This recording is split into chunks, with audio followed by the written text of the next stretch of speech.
मित्रों नमस्कार, मैं मनोज सिंह आप सभी का स्वागत एवं अभिनंदन करता हूं। आज हम स्पेशल क्लास कक्षा 10 के बच्चों के लिए, क्योंकि उनकी परीक्षाएं आ रही हैं, उनके सिलेबस में जो जो है उसको हम लोग देखते हैं। 2-3 क्लास में इसको सब हम देखेंगे। सबसे पहली बात यह है, जितने अभिभावक देख रहे हैं उनका भी स्वागत है, जो बच्चे देखेंगे उनका भी स्वागत है। अभिभावक से एक निवेदन है कि आप अपने बच्चे के ऊपर परीक्षा का बहुत ज़्यादा प्रेशर न दें, क्योंकि प्रेशर या दबाव से काम बनता हुआ भी बिगड़ जाता है। बच्चे को आराम से देख रेख करिए, कहाँ क्या कर रहा है, क्या पढ़ रहा है, पढ़ने पर विशेष ध्यान दें। और दूसरी बात, मोबाइल से थोड़ा दूरी बनाएं। ऑनलाइन क्लास जो भी अगर देखना हो देखें, अन्यत्र जो है मोबाइल से थोड़ा दूर रखें। 10 दिन का टाइम है, 10 दिन में अच्छे ढंग से पढ़ें।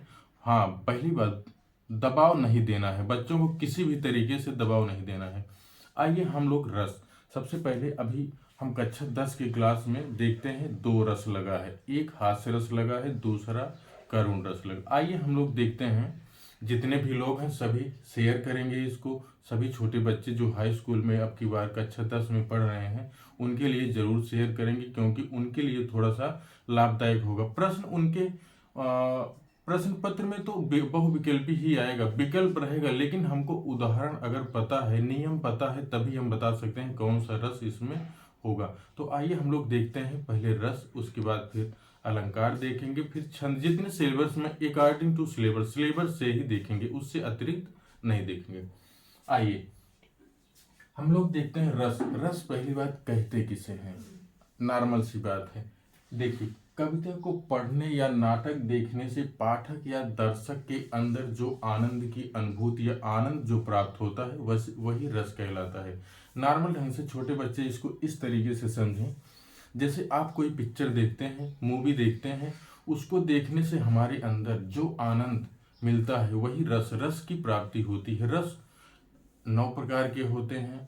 9 रस हमारे अंदर विद्यमान रहते हैं। हमारे शरीर के अंदर 9 के 9 रस विद्यमान रहते हैं। परिस्थिति जैसी होती है वैसे रस उत्पन्न हो जाता है। जैसे हम कहीं अच्छी जगह जाते हैं, पिक्चर मूवी हास्य मूवी देखते हैं तो हास्य रस पैदा हो जाता है। अभी उसी मूवी में कोई करुण बात आ जाए, किसी की मृत्यु हो जाए, तो थोड़ा सा शोक उत्पन्न हो जाता है। हाँ, अगला श्रृंगार रस, नायक नायिका को देखते हैं तो श्रृंगार रस उत्पन्न हो जाता है। इसी तरीके से आप समझिए कि जैसे हम पिक्चर देखते हैं, पिक्चर देखते समय जो हमारे अंदर अनुभूति जैसे जैसे होती रहती है वही वही रस अलग अलग तरह के भाव देते रहते हैं। ये रस अस्थाई भाव नहीं, अस्थाई नहीं रहते हैं। ये कभी आएंगे कभी जाएंगे, कोई दूसरा आएगा, फिर तीसरा आएगा, फिर चौथा आएगा, फिर पांचवा आएगा, ऐसे ही आता जाता रहता है। तो ठीक है, आइए हम लोग देखते हैं रस। हाँ, हमने कहा कविता को पढ़ने या नाटक देखने से पाठक या दर्शक के अंदर जो आनंद प्राप्त होता है वही रस कहलाता है, पहला। अब आप देखें तो रस के 4 अवयव होते हैं। ये आपसे प्रश्न में पूछा जा सकता है, रस के 4 अवयव होते हैं। 4 अवयव कौन कौन से हैं इनको हम देखते हैं। सबसे पहला अस्थाई भाव होता है। 9 रस हैं और 9 रस हैं, जितने रस होंगे उतने अस्थाई भाव होंगे। लेकिन अगर भरत मुनि के अनुसार, आपसे परीक्षा में अगर पूछता है भरत मुनि के अनुसार या नाटक के अनुसार रसों की संख्या कितनी है, तो 8 है। क्योंकि भरत मुनि नाटक में रस को नहीं मानते हैं, शांत रस को नाटक में नहीं माना जाता है, इसीलिए भरत मुनि जो है 9वें रस शांत रस को नहीं मानते हैं, 8 रस मानते हैं। अभी हम सभी रस देखेंगे, आपको बताएंगे कौन कौन से रस हैं और कौन से भरत मुनि नहीं मानते। एक ऐसा है शांत रस जो नाटक में नहीं माना जाता है। प्रश्न बनता है भरत मुनि के अनुसार रसों की संख्या, तो 8 हो जाएगा। ऐसे सामान्यतः पूछेगा रसों की संख्या कितनी है, 9। जब रस 9 है तो अस्थाई भाव भी 9 होंगे। तो यहाँ हम देखते हैं अस्थाई भाव कितने हो गए, अस्थाई भाव 9 हो गए। विभाव, विभाव किसे कहेंगे, विशेष भाव, जो हमारे अंदर भाव उत्पन्न हो जाए। विभाव को हम एक कारण से भी जान सकते हैं। जैसे विभाव का अर्थ आप कारण ले लीजिए, किसी कारण से जो हमारे अंदर रस उत्पन्न हो, भाव उत्पन्न हो, वही विभाव है। विभाव के 2 प्रकार हो जाते हैं, एक आलंबन हो जाता है, दूसरा उद्दीपन हो जाता है। आलंबन वो होता है जो हमारे अंदर होता है, उद्दीपन वो होता है जिसे देखकर हमारे अंदर भाव उत्पन्न हो। जैसे हम हाँ, पिक्चर को देखते हैं या मूवी को देखते हैं, उसको देखकर वो उद्दीप्त करता है हमको, हमको उद्दीप्त करता है, वो उद्दीपन हो जाएगा और हम आलंबन हो जाएंगे। एक लगभग लगभग मानकर चलिए, आलंबन जो होता है वो सजीव के अंदर होता है और उद्दीप्त जो होता है वो निर्जीव। जैसे प्रकृति वर्णन आप देख लीजिए, इससे श्री राम और माता सीता जब पुष्प वाटिका में मिलते हैं, एक दूसरे से जब मिलते हैं, वहां राम सीता को देखकर जो राम के अंदर भाव उत्पन्न होता है वो आलंबन हो जाता है, और पुष्प वाटिका और पुष्प को देखकर जो उद्दीप्त करता है, रामचंद्र को जो उद्दीप्त करता है वो उद्दीपन हो जाता है। तो वाटिका जो है उद्दीपन का कार्य कर रही है, वो उद्दीप्त हो जाएगा। अगला है अनुभाव। अनुभाव ऐसा भाव जो हमारे अंदर आता जाता रहता है, एक आएगा दूसरा जाएगा तीसरा आएगा चौथा, ऐसे जैसे क्रम से आता जाता, परिस्थिति के अनुसार जैसी हमारी परिस्थिति होगी वैसे ही अनुभव आते रहेंगे। अनुभव के भी 4 भेद होते हैं, आप लोगों को इसको नहीं पढ़ना है, छोटे बच्चे हैं, अभी आप इतना ही जानिए कि अनुभव क्या होता है। इसमें विशेष अर्थ नहीं है, इसको जानने की बहुत ज्यादा जरूरत भी नहीं। अगला प्रश्न बनता है, अभी हमने पढ़ा रस के 4 अवयव पढ़ रहे हैं। पहला अवयव क्या पढ़ा? अस्थाई भाव, दूसरा विभाव, और तीसरा अनुभाव, और चौथा अवयव होता है संचारी या व्यभिचारी भाव। तो ऐसे आपसे पूछा जाएगा संचारी भावों की संख्या कितनी है, तो आपको बताना है 33। प्रश्न में आ सकता है, 1-2 प्रश्न ही हमको लगता है रस से आएंगे, 2 प्रश्न आएंगे वो आपको, क्योंकि मैथ के बाद यदि सही नंबर मिलता है तो हिंदी में मिलता है, कटता नहीं है नंबर। अगर आपकी थोड़ा सा लिखने की शैली सही है तो हिंदी में बहुत अच्छा नंबर मिलता है। आप अन्यत्र विषय में कितना भी प्रयास करेंगे 70-80 के आसपास पाएंगे, अगर आप हिंदी में प्रयास करेंगे तो 90+ नंबर भी पा सकते हैं। 100 का होता है तो 90+ पा सकते हैं, लेकिन थोड़ा सा ध्यान दे देंगे तो काम हो जाएगा। हाँ, उसके बाद हम लोग देखते हैं, आइए अब इसके बाद देखेंगे रस। हमने आपसे बताया रस क्या होता है, रस रस पढ़ चुके हैं। रस के 4 अवयव होते हैं, अस्थाई भाव होता है, विभाव होता है, अनुभाव होता है, संचारी भाव होता है। हमने बताया अस्थाई भाव 9 होते हैं, विभाव 2 प्रकार का होता है, एक आलंबन होता है, दूसरा उद्दीपन होता है, अनुभाव, और उसके बाद संचारी भाव। संचारी भावों की संख्या 33 होती है। आइए हम लोग अब इसके बाद एक एक रस को देखते हैं। हाँ, आइए हम लोग देखते हैं, पहले नंबर पर रस देखते हैं और उसका अस्थाई भाव। ये हो सकता है आपके प्रश्न पत्र में एक प्रश्न यहाँ से पूछ ले, तो श्रृंगार रस, श्रृंगार रस का अस्थाई भाव रति हो जाएगा। दूसरे नंबर पर हास होता है, हास का अस्थाई भाव हास्य हो जाएगा। करुण का शोक हो जाएगा, रौद्र का क्रोध हो जाएगा, वीर का उत्साह हो जाएगा, भयानक का भय हो जाएगा, विभत्स का जुगुप्सा या घृणा हो जाएगा, दोनों मिलता है, जुगुप्सा या घृणा हो जाएगा, अद्भुत का विस्मय हो जाएगा, और शांत का निर्वेद हो जाएगा। अभी हमने कहा ये सब जितने हैं भरत मुन के अनुसार हैं, भरत मुन। हाँ, शांत रस को भरत मुन नहीं मानते। हमने आपसे बताया था अगर भरत मुन के अनुसार पूछा जाएगा तो सिर्फ 8 रस होंगे, अगर सर्वमान्य या सबके अनुसार ऐसे सीधे सीधे पूछा जाएगा रसों की संख्या कितनी है तो 9 है। इसमें शांत रस अंतिम रस माना जाता है। इसके बाद 10वां रस वात्सल रस को भी माना जाता है, जो रति हो, रति उसका भी अस्थाई भाव होता है, लेकिन रति जो है अपने पुत्र संतान के, पुत्र या पुत्री संतान के प्रति रति होता है। अगला दूसरा 11वां भक्ति रस है। भक्ति रस इस उसका भी अस्थाई भाव रति होता है, जो ईश्वर से संबंधित ईश्वर विशेष से रति को प्राप्त करना ही भक्ति रस कहलाता है। भक्ति रस का अस्थाई भाव हमने बताया था 3। एक श्रृंगार रस का रति होता है जो नायक नायिका में होता है, और उसके बाद हमने वात्सल बताया था, इसका भी अस्थाई भाव रति होगा लेकिन संतान के प्रति होगा, और भक्ति होगा जो ईश्वर के प्रति अस्थाई भाव, इसका भी रति होगा। तो आइए आपके सिलेबस में 2 रस दिए हैं, एक करुण रस दिया है, दूसरा हास्य रस। आइए हम लोग अब हास्य रस को देखते हैं। हाँ, आइए हम लोग पहला देखते हैं। सबसे पहला आपके सिलेबस में हास्य रस और करुण रस है। आइए हास्य रस को देखते हैं। जैसे विभाव, अनुभव, संचारी भाव के संयोग से पूर्णता को प्राप्त हास्य नामक मनोविकार हास्य रस उत्पन्न करता है। ये तो हुई पुस्तक की बात। विकृत रूप आकार, वेशभूषा और चेष्टा को देखकर जो भाव उत्पन्न हो वही हास्य रस होता है। ये तो हुई पुस्तक की बात। अब हम हास्य रस उसे कहेंगे जिसे देखकर, या जैसे किसी विकृत रूप, या अभी सड़क पे आप जा रहे हैं, किसी एक वेशभूषा जिसके इस तरीके से हो जिसको देखकर हमें हंसी आ जाए, वही हास्य रस उत्पन्न हो जाता है। जिसे किसी भी वस्तु को देखकर हमारे अंदर हंसी आ जाए वही हास्य रस है। ऐसे सीधे सीधे पुस्तक में ऐसे दिया है, लेकिन आपको परिभाषा नहीं लिखना है, परिभाषा नहीं पूछी जाएगी, सिर्फ उदाहरण पूछा जाएगा। पूछा है इसमें कौन सा रस हो सकता है, तो या तो करुण रस होगा या तो हास्य रस होगा, दो ही आपको पढ़ना है इसमें से। आइए, कुछ पंक्तियों का अर्थ आप जानते रहेंगे, हो सकता है यहीं से आ जाए। तो आइए, हास्य रस। हास्य रस उत्पन्न कैसे होता है, अभी हम पंक्तियां पढ़ेंगे तो आपको अपने आप ही हास्य रस उत्पन्न हो जाएगा। ये पंक्ति वहां की है, जब भगवान शिव विवाह के लिए जाते हैं पार्वती जी के यहाँ।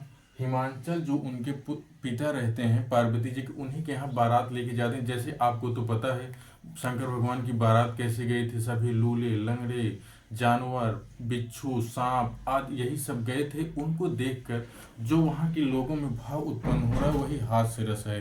क्योंकि आजकल देखिए, ऐसे दूल्हा कोई पगलेटी की तरफ थोड़ी चला जाएगा। जैसे वहाँ क्या है, शंकर जी जैसे थे इसी अवस्था में वहाँ चले जाते हैं।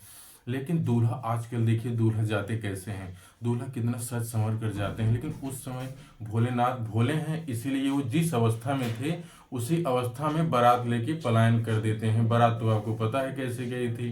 तो आइए वहीं की पंक्तियां देखते हैं। हाँ, एक बार इसको अगर आप चाहें पंक्तियों का स्क्रीनशॉट ले सकते हैं, नहीं तो आपकी पुस्तक में है, आप अपनी पुस्तक से इसको पढ़ सकते हैं। अर्थ हम समझा देंगे, आप समझ सकते हैं। आइए देखिए, हंसी हंसी भाजें देख दूल्हा दिगंबर को। दिगंबर किसे कहते हैं, दिक प्लस अंबर। ये देखिए, दिक प्लस अंबर अर्थात जिसके वस्त्र क्या हो, जिसके वस्त्र दिशाएं हो।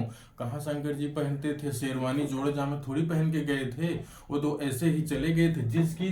जिसके वस्त्र दिगंबर हो, अर्थात वही।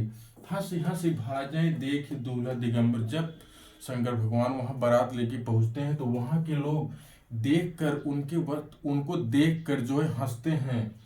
पहुनी जो आवे हिमांचल के उछाव में। उछाव का अर्थ होता है उत्सव। हाँ, पाहुन मतलब जितने लोग आए रहते हैं उनके यहाँ, हिमांचल जी के यहाँ जितने लोग उनके उत्सव में आए रहते हैं, वही लोग शंकर जी को देखकर हंसते हैं। काहे पद्माकर सुकाय सुख। पद्माकर जी कहते हैं, पद्माकर जी की पंक्ति है, पद्माकर जी कहते हैं, क्या कहते हैं, सो कहे। वहां के लोग जो है एक दूसरे से कहते हैं, जो जहां देखे सो हंसे तहां राह में। उनको जो जहां भी, शंकर जी को जो जहां देखता है वो वहीं हंसने लगता है। मगन भय हंसे ये हांसी हांसी के उमा में। वहाँ मतलब वहाँ के जितने रहने वाले ग्रामवासी रहते हैं वो सब देखकर खुश हो जाते हैं, अर्थात मगन हो जाते हैं, हंसी होने लगती है। इस तरह का दूल्हा आया है। शीश पर गंगा हंसे।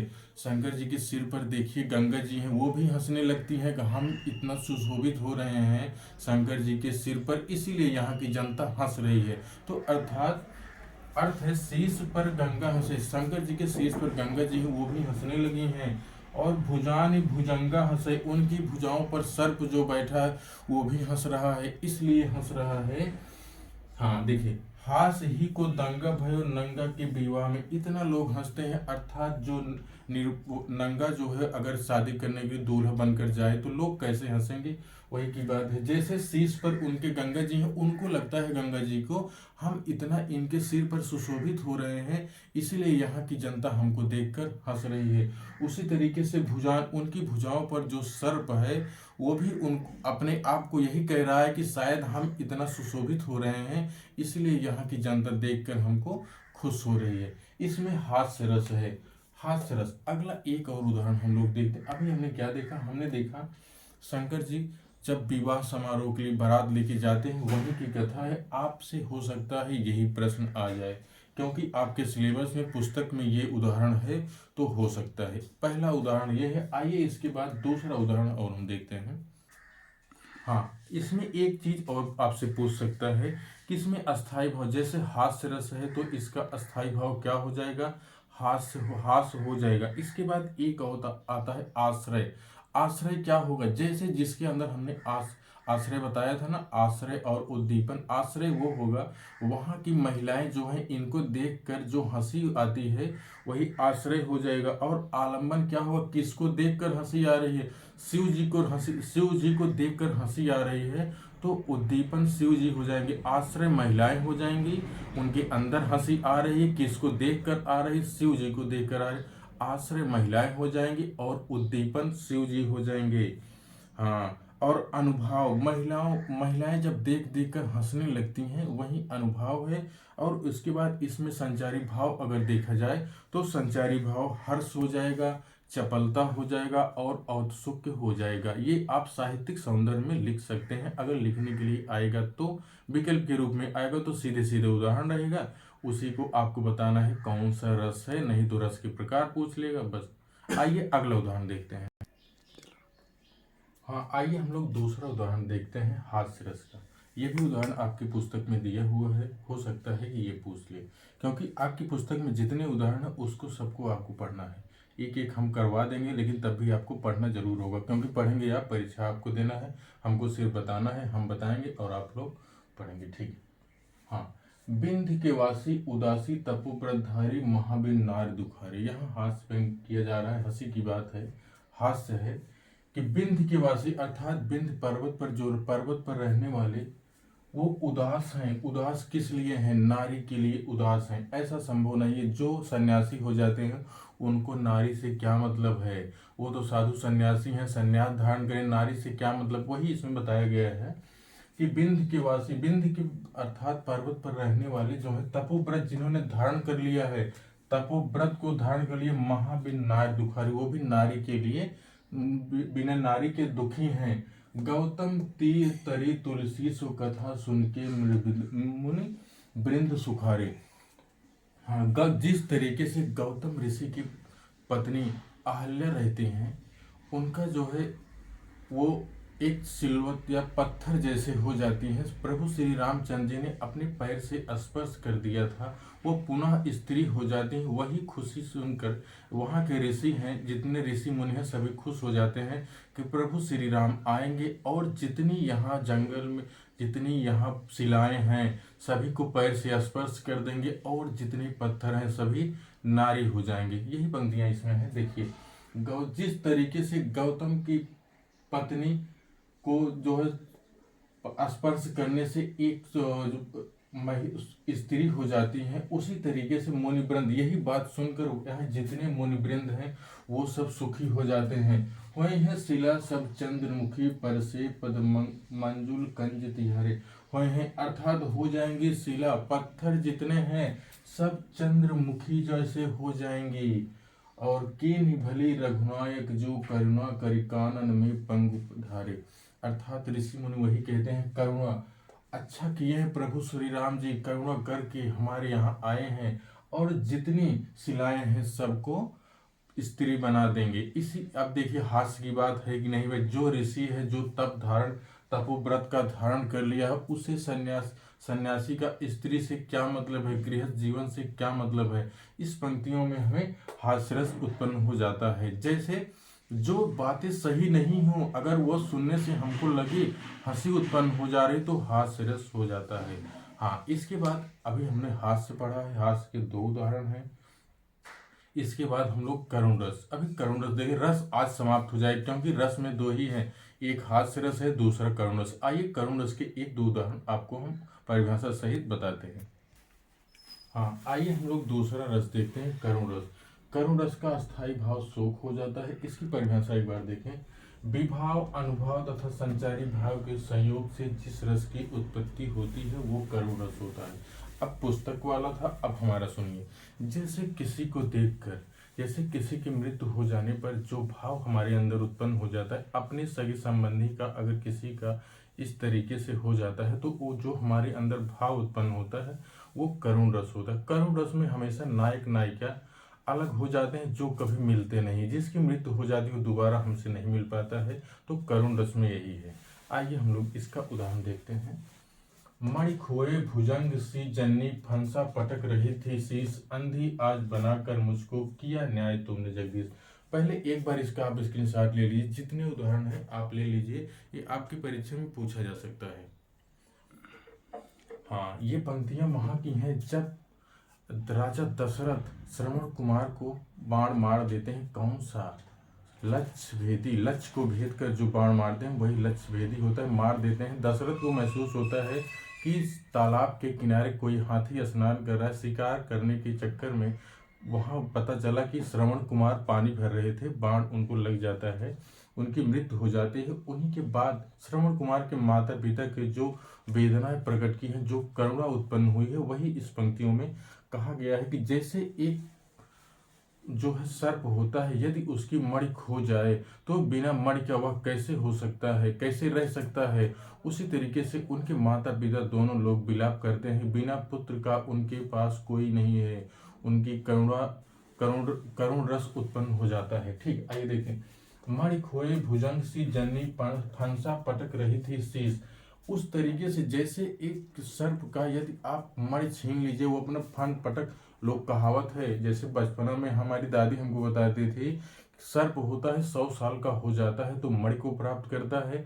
मणि जो है अगर वो उगलता है कहीं, मणि उगल कर घास चरता है, यदि मणि कोई ले लेता था तो सर्प भी सिर पटक कर मर जाता था। वही बात है, जैसे सर्प की मणि गायब हो जाती है, कोई ले लेता है तो वो अपना फन पटक कर मर जाता है, उसी तरीके से उनकी माता और पिता दोनों लोग अपने शीश पटक कर, सर पटक पटक कर रो रहे हैं कि क्या हुआ है हमारे साथ, क्या हुआ। अंधी आज बनाकर मुझको किया न्याय तुमने जगदीश। जैसे सर्प कहता है कि उसकी मणि जब खो जाती है तो कहता है ईश्वर से कि हे प्रभु, आपने तो हमारा जीवन अंधकारमय कर दिया है, उसी प्रकार से श्रवण कुमार की माता और पिता दोनों लोग विलाप करते हैं, यही कहते हैं कि हे प्रभु, आपने हमारे साथ क्या किया। क्योंकि श्रवण कुमार उनके पुत्र थे, उनके बाद उनका कोई दूसरा नहीं था, इसीलिए उनका विलाप जो है करुण रस उत्पन्न करता है। अपने बच्चे के प्रति जो भाव था वही इसमें दिखाया गया है। आइए दूसरा उदाहरण हम देखते हैं। आप हो सकता है परीक्षा में यही उदाहरण आ जाए और पूछ ले कौन सा रस है तो आप बता देंगे। ठीक, हाँ। शोक बिकल सब रानी रोवो, रूप रास बल तेज बखानो। राजा दशरथ की जब मृत्यु हो जाती है, मृत्यु होने के बाद उनकी रानियां जो हैं उनके रूप को बखान रही हैं कि राजा बड़े प्रतापी थे, वीर थे, सुंदर थे। यही सब बातें इसमें कही गई हैं कि शोक से विकल होकर रानियां रोती रहती हैं और उनके रूप राज तेज बल आदि को बखानती हैं, रोते हुए विलाप करते हुए उन अपने भाव को व्यक्त करती हैं। ठीक, इसके बाद तीसरा है, सबसे प्रसिद्ध है, जग जाहिर है, आप लोगों की परीक्षा में हो सकता है आ जाए। हम लोग तो पढ़ते थे तो यही उदाहरण ज्यादा आता था, अब तो नहीं बता सकते हैं। हे खग हे मधुकर श्रेणी, तुम देखी सीता मृगनयनी। जब सीता जी का हरण हो जाता है, रावण हरण कर लेता है, उसी समय की पंक्ति है जब प्रभु श्री राम सीता को खोजते खोजते जंगल में भटकते रहते हैं। वही पशु पक्षियों से सभी से पूछते हैं कि हे खग हे मधुकर। मधुकर श्रेणी वही होता है भौरे, खग का अर्थ पक्षी होता है, मधुकर श्रेणी का अर्थ होता है भौरा। हे पक्षी और हे भौरा, क्या तुमने देखा है सीता? वो भी सीता का रूप भी बताते हैं, सीता का रूप कैसे है? मृग के समान आंखों वाली हैं। सीता कैसी हैं? सीता मृग के समान आंखों वाली हैं। हाँ, अब देखिए हम लोगों ने आज रस को समाप्त कर दिया। आपके सिलेबस में जितना था, जैसे हमने पढ़ा हास्य रस के बाद करुण रस। अब आप लोग इसको पढ़िए, पढ़ने के बाद 2-3 उदाहरण और आपकी पुस्तक में जो दिया है उसको जरूर याद करिए। हमको लगता है यही इतना दिया था, जो जितना दिया था उतना करवा दिए, लेकिन 2-4 उदाहरण और देख लीजिएगा, हो सकता है यही आए, क्योंकि उदाहरण दे देगा उसी में से बताएगा कौन सा रस है, तो आपको यही बताना है। ठीक है मित्रों, इसके बाद आपको अलंकार, 2-3 अलंकार लगे हैं, उसके बाद छंद है, कल हम दोनों आपको पूरा करवा देंगे। उसके बाद थोड़ा सा आपके साहित्य में भी कहाँ से गद्यांश बन सकता है, कहाँ से कुछ पद के अर्थ, सूरदास तुलसीदास के जितने पद हैं उनका अर्थ हम थोड़ा बता देंगे, क्योंकि आपको संदर्भ भी बताएंगे, संदर्भ कैसे लिखना है, प्रसंग कैसे लिखना है और व्याख्या कैसे लिखना है, साहित्यिक सौंदर्य भी लिखना है, क्योंकि साहित्यिक सौंदर्य पे भी 1 नंबर मिल जाएगा आपको। उसमें अलंकार बताना होगा, रस कौन सा है, आपको कुछ पंक्तियाँ बता देंगे, उसी पे आप लोग करिएगा। ठीक है, बाकी आज के लिए इतना ही, कल मिलते हैं। नमस्कार।